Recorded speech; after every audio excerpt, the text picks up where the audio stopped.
À la une de la presse nationale de ce mardi, la France est au Mali pour longtemps, affirme Le Monde, qui ajoute que les armées africaines vont avoir du mal à prendre le relais.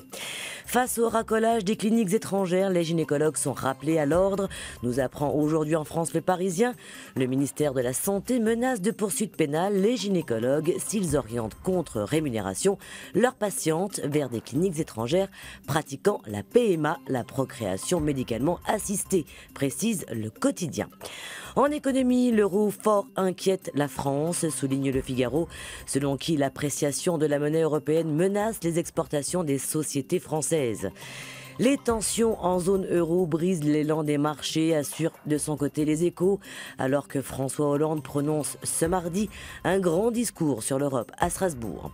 Et pendant ce temps, l'humanité dénonce, les délinquants ce sont les patrons.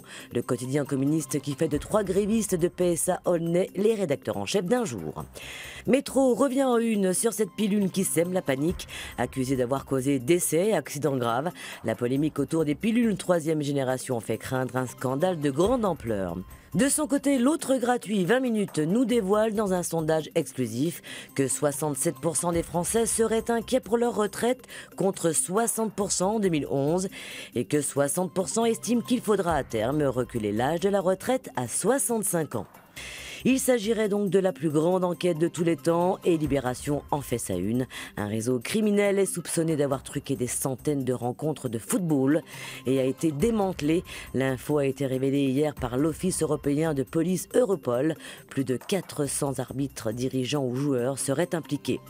Et tandis que le football est dans la tourmente, celui qui ne doute de rien fait la une du quotidien sportif L'Équipe, Franck Ribéry, l'homme qui kifferait d'avoir 100 sélections en bleu.